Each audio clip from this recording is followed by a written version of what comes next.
Hati kita ini berbolak-balik. Yusbihu mu'minan, kafirnya paginya beriman, wa yumsi kafiran, sorenya bisa kafir.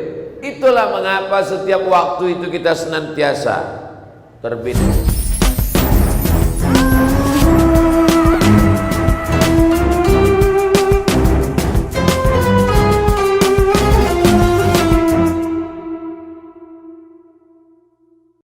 Man sholat subha fi jama'atin, siapa yang sholat subuh berjamaah, summa qa'ada yadhkurullah, kemudian dia tidak keluar masjid, dia duduk di masjid berzikir mengingat Allah, hatta tatlu'a syamsu, sampai terbit matahari. Summa yusalli rak'ataini, setelah itu dia sholat sunnah 2 rakaat. Fa ka'annama, maka dia mendapatkan kanat lahu ka ajri hajjatin wa umrah, dapat pahala seperti pahala haji dan umrah. Habis sholat subuh duduk di masjid zikir sampai terbit matahari. Sampai jam berapa Pak Ustadz? Sampai waktu maghrib. Maghrib kita jam 6.22, 18.22, berarti tausiah subuhnya sampai jam 6.22 kalau pesawatnya tidak terlambat pesawat. Jadi kode etik pengajian subuh itu tengok maghribnya jam berapa, sampai jam 6.22. Kenapa mesti melewat itu? Karena kalau sampai kita sholat sunat pada waktu terbit matahari tepat, berarti kita sudah terjebak dalam waktu 2 tanduk setan, qarnai syaitan, 2 tanduk setan. Sebelum matahari tenggelam, matahari terbit, tergelincir matahari. 3 waktu yang terlarang, karena 3 waktu itu dipakai untuk menyembah Lata, Uzza, Manat, Hubal, Jibti, Taghut, Naham, nama Tuhan-Tuhan Tuhan yang disembah oleh orang musyrik kafir jahiliyah. Itu menunjukkan bahwa Abu Jahal, Abu Lahab itu juga beribadah. Itu menunjukkan bahwa orang kafir musyrik Makkah itu juga beribadah. Jadi kalau ada hari ini orang yang tidak beribadah, berarti lebih parah daripada Abu Jahal dan Abu Lahab. Jadi yang penting bukan pada ibadahnya, karena orang kafir pun beribadah. Tapi yang penting adalah pada apakah ibadahnya itu benar atau tidak. Maka ketika dia mempersekutukan Allah, menyembah kepada selain daripada Allah, lain asyrakta, kalau kau persekutukan aku, kata Allah, kau sembah selain aku, la yahbatanna amaluka, maka semua amal-amalmu gugur seperti pohon rindang, daunnya kering, dihembus angin, hilang, tak bermakna. Wa qadimna, kami datangkan semua yang mereka lakukan dulu di dunia, kami datangkan. Lalu kemudian amalnya itu kami jadikan habaan mansura, seperti debu yang dihembus angin, seperti daun kering yang ditiup angin kencang. Ini sedekahmu, ini sholatmu, ini puasamu, ini hajimu, ini umrahmu, ini zikirmu, ini khatam Quranmu, tak bermakna di hadapan Allah. Apakah mata kita melihat amal kita itu? Ya. Faman ya'mal mithqala dzarratin khairan, ya, mata kita semua melihat amal kita. Ada orang kehausan karena tidak ada air minum, biasa. Yang paling menyakitkan adalah air minumnya ada tapi tak bisa diminum. Itu namanya azab. Azab itu bukan berarti tidak ada nikmat. Nikmatnya ada tapi tidak bisa dinikmati. Itulah azab. Azab artinya al-man'u, tercegah untuk menikmati sesuatu. Istrinya ada tapi tak bisa dinikmatinya. Kenapa? Karena dia sakit. Itu azab. Mudah-mudahan kita sehat semua. Dari bunyi aminnya seperti ketakutan.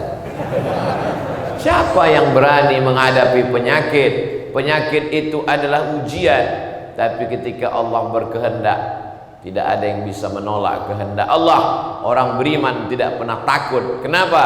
Karena dalam setiap yang datang tidak dia sukai itu, asa an takrahu syai'an, boleh jadi engkau benci sesuatu, wa yaj'alallahu fihi khairan katsira. Kau benci sesuatu, tapi di dalam kebencian itu ada banyak kebaikan. Orang tidak suka sakit, benci dia sakit, benci dia jantung koroner, benci dia diabetes meletus, benci dia asam urat, benci dia kanker. Tapi di dalam kebencian itulah sujudnya akan lebih lama. Orang kalau sakit itu sujudnya lama. Ya Allah, lama. Begitu sehat, pas macam stempel kantor pos. Orang kalau sedang sakit di rumah sakit, tangannya memetik tasbih, astagfirullah, subhanallah, Allahu akbar, Allahumma sholli. Begitu sehat, langsung handphone. Itu menunjukkan lebih baik sakit apa sehat? Bingung. Lebih baik sehat mengingat Allah, lebih baik sakit mengingat Allah. Sakitnya siapa? Sakitnya Ayyub alaihi salam. Tidak pernah hatinya itu lalai daripada mengingat Allah. Sehatnya siapa? Sehatnya Sayyidina wa Maulana Muhammad sallallahu alaihi wasallam. Kayanya siapa? Kayanya Daud alaihi salam. Susahnya siapa? Susahnya Nabi Musa ketika terbuang dari istana Fir'aun alaihi salam. Mau takut, mau berani, mau susah, mau senang, mau kaya, mau miskin, mau sempit, mau lapang, yang penting bersama dengan Allah.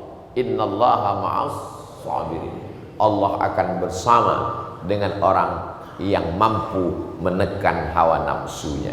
Jadi yang penting itu adalah kebersamaan dengan Allah. Ingatlah apa yang dikatakan Sayyidina Abu Bakar Siddiq ketika berada di dalam Jabal Sur, ketika akan pindah ke kota Al-Madinah Al-Munawwarah dari kota Makkah Al-Mukarramah. Ketika itu dikejar oleh orang kafir musyrik, dia ketakutan, dia cemas, dia ngeri, dia galau, dia gundah gulana. Apa kata Nabi SAW? Ma dhannuka bisnaini, kalau kau sangka kita di dalam gua ini cuman berdua, fallahu thalithuhuma, maka ada Allah bersama kita. Nanti mereka menangkap kita, nanti mereka membunuh kita, nanti mereka menyakiti kita, nanti kita menganiaya kita. La tahzan, innallaha ma'ana. Jadi sesungguhnya, Ustaz, kenapa kita mesti sholat subuh, sholat zuhur, sholat asar, sholat maghrib, sholat isya, sholat duha, sholat tahajud, sholat witir, sholat qabliyah, sholat ba'diyah? Banyak sekali ibadah kita ini. Bisa nggak dipres agak jadi sekali aja sebulan? Hati kita ini berbolak-balik. Yusbihu mu'minan, kafirnya paginya beriman, wa yumsi kafiran, sorenya bisa kafir. Itulah mengapa setiap waktu itu kita senantiasa terbit fajar, terbuka mata, bersaut-sautan suara azan di kota Balikpapan. Allahu Akbar, Allahu Akbar.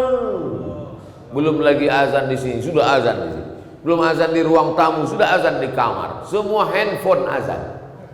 Yang punya handphone gak bangun. Makanya disebut dengan smartphone. Handphonenya yang cerdas, orangnya goblok. Kenapa kita senantiasa diingatkan? Karena hati kita ini berbolak-balik. Namanya qalb. Qalb artinya qallaba yuqallibu, taqallaba yataqallabu, berbolak-balik. Makanya kita selalu meminta, ya muqallibal qulub, engkau yang membolak-balikkan hati, sabbit qulubana, kokohkan hati kami, ala dinika, dalam agamamu, wa ala ta'atika, dalam ketaatan kepadamu. Makanya kita disuruh berkumpul dengan orang-orang soleh. Ini saya sedang bersama dengan orang-orang soleh semuanya. Dari mana Ustaz tahu orang ini soleh? Karena mereka saling mendoakan di dalam solat mereka. Assalamu alayka ayyuhan nabiyyu wa rahmatullahi wa barakatuh. wassalamu alaina wa ala ibadillahis salihin. Kepada semua yang soleh-soleh. Selesai berwudu dia juga minta itu. Allahumma ja'alni minat tawwabin waj'alni minal mutatahhirin waj'alni min ibadikas salihin. Jangan sampai hati ini lalai sedikit, sama seperti pesan Tuan Imam kita tadi, sawus sufuf, luruskan shaf. Fa inna taswiyatas sufuf min tamamis shalah. Lurusnya shaf bagian dari kesempurnaan salat. Kenapa shaf itu tidak boleh bengkok? La takhtalifu, jangan shafnya bengkok. Fakhtalafat qulubukum, kalau shafnya bengkok hati kamu ikut jadi bengkok. Saddul halal, celahnya ditutup, celah kaki ditutup, celah bahu ditutup. Kenapa? Karena sampai ada celah masuk setan. Makna masuk setan di situ adalah jangan sampai ada ruang kosong sehingga kita sedang menyediakan tempat setan. Makanya begitu filosofinya hidup ini, jangan sampai ada ruang kosong. Begitu juga jangan sampai ada gelas kosong, mesti diisi. Karena kalau tidak dia akan masuk angin. Perut itu tidak boleh kosong, isi air hangat, diisi nasi, diisi jagung. Karena kalau kosong dia masuk angin. Maka begitu juga dengan waktu, tak boleh ada kosong. Fa idza faragta fansab. Selesai dari satu aktivitas, pindah ke aktivitas yang lain. Bangun, buka mata. Walaupun bapak, ibu sayang, cinta setengah mati, belum ada di antara bapak ini yang begitu bangun tidur langsung nyebut nama istrinya pertama. Oh, ngatiem. Yang pertama dia ucapkan nama Allah.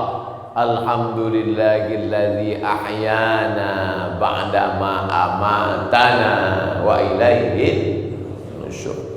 Begitu dia bangkit dari tempat tidurnya, dia masuk ke toilet, dia tidak ingin hatinya kosong, dia masukkan kaki kiri, Allahumma inni a'udzubika minal khubuthi wal khaba'is. Selesai itu dia keluar dari kamar mandi yang ada WC-nya, yang ada tempat nya, yang ada toiletnya di dalam. Apa kata dia?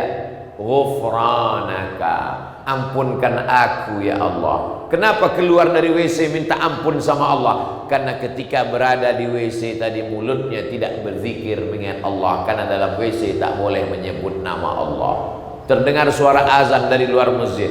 Hayya 'alas shalah.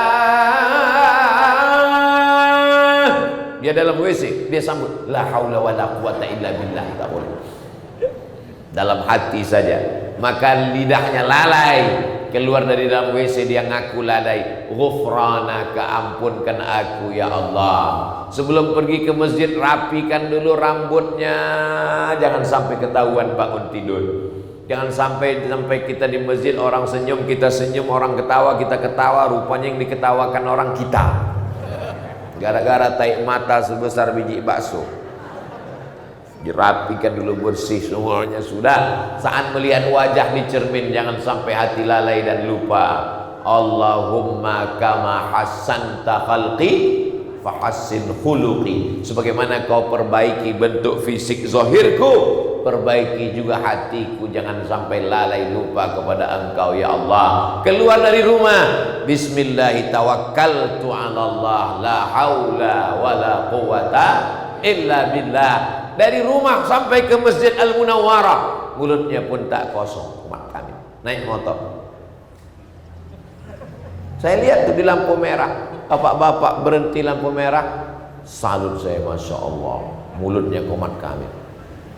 Rupanya ada handphone di balik helm.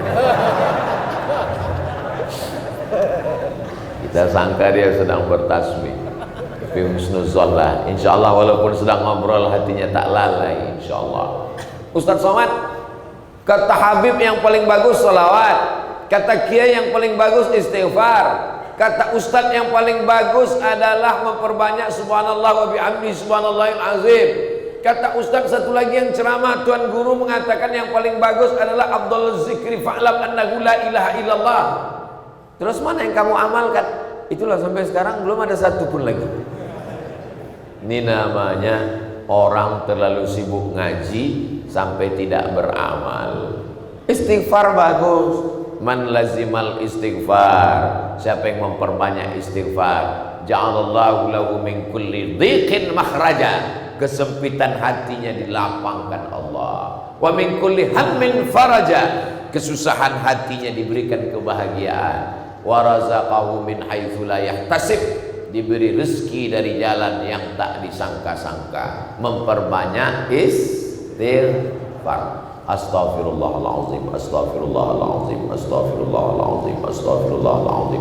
Katanya yang panjang Pak Ustaz, astaghfirullahaladzim alladzi la ilaha illa huwal hayyul qayyum wa atubu ilaih. Katanya yang lebih panjang Pak Ustaz, Allahumma anta rabbi la ilaha illa anta khalaqtani wa ana 'abduka wa ana 'ala 'ahdika wa wa'dika mastata'tu a'udzu bika min syarri ma sana'tu abu laka bi ni'matika 'alayya wa abu bi dhanbi faghfir li fa innahu la yaghfiru dzunuba illa anta. Saya nggak hafal, malu Pak Ustaz, gerak-gerakkan aja mulut, nggak usah keluarkan suara. Astaghfirullah Rabbal baraya, astaghfirullah minal khata